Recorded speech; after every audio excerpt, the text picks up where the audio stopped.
Market में सिर्फ profit देखकर मत आओ, रिटर्न्स बड़े मिलते हैं कि नहीं, ये सब के बारे में मैंने बात कर ली। अगर प्रॉफिट सिर्फ नहीं मिलता तो फिर लॉसेस होते हैं डेफिनेटली। जो लॉसेस होते हैं वो बड़े लॉसेस मिलते हैं या फिर वो हमारे ऊपर रहता है कि लॉस हम कंट्रोल कर सकते हैं, हमें कितना लॉस चाहिए हम वहाँ पे रुक सकते हैं।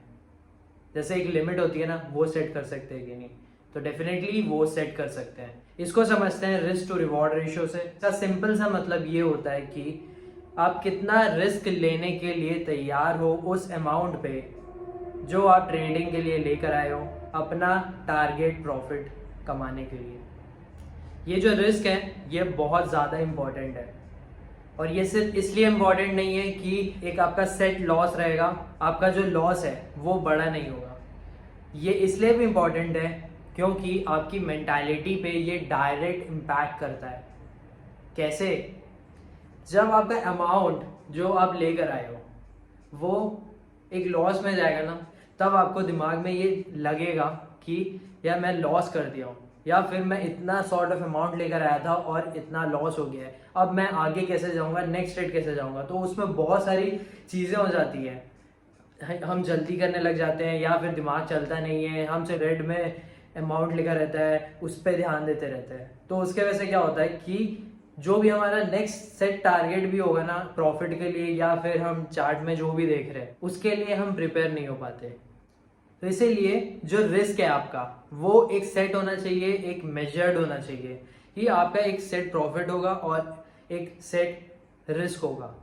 हम सेट रिवॉर्ड के बारे में बाद में बात करेंगे क्योंकि वो भी एक ज़रूरी चीज़ है, लेकिन आज सिर्फ एक रिस्क के बारे में बात करते हैं क्योंकि प्रॉफिट्स होते हैं, डेफिनेटली होते हैं, लेकिन लॉसेस जो हैं वो भी होते हैं और हम उसे कंट्रोल भी कर सकते हैं, वो हमारे ऊपर रहता है। एक रिस्क मैनेजमेंट नाम की चीज़ होती है, उसके बदौलत हम अपना जो रिस्क है वो मेजर्ड करके लॉस बुक करते हैं।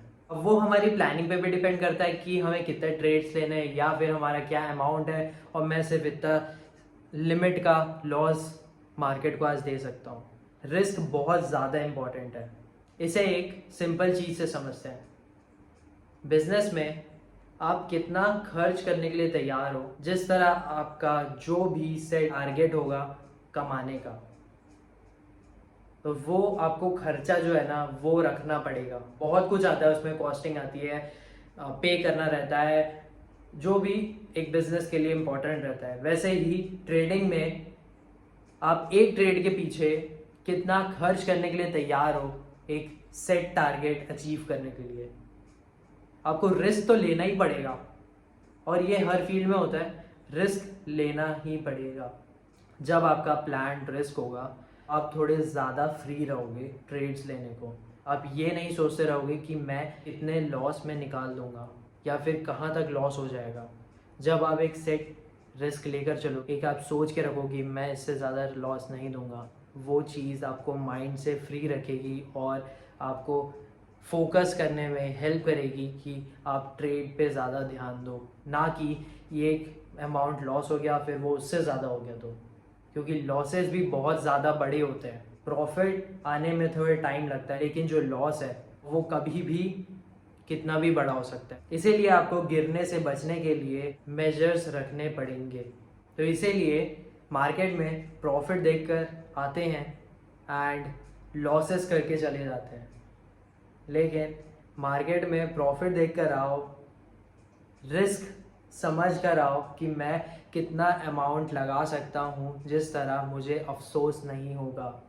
वो एक सिंपल सी चीज़ होती है ना, लेट्स ट्राई, एक ट्राई करके देखते हैं, अगर नहीं हुआ तो फिर क्या, ये चीज़ चली जाएगी बस। तो वैसे ही एक ट्रेड है या फिर एक इन्वेस्टमेंट है, मेरा सेट टारगेट है, अगर इससे ज़्यादा गया तो मैं एग्ज़िट कर लूँगा उस ट्रेड से या फिर उस इन्वेस्टमेंट में, क्योंकि मैं उससे ज़्यादा मार्केट में खर्च नहीं कर सकता। फिर नेक्स्ट ट्रेड पे या फिर नेक्स्ट इन्वेस्टमेंट में जाएंगे। आई होप कि आपको समझ में आया होगा कि मार्केट में प्रॉफिट्स होते हैं एंड लॉसेस हमारे कंट्रोल में होते हैं। तो इसीलिए risk management, risk to reward ratio एक बहुत ज़्यादा इंपॉर्टेंट चीज़ हो जाती है। नेक्स्ट वीडियो जब भी आएगी उसमें रिवॉर्ड के बारे में बात करेंगे कि एक रिवॉर्ड भी रिस्क के अकॉर्डिंग सेट रहता है। Thank you for watching and subscribe ज़रूर कर देना।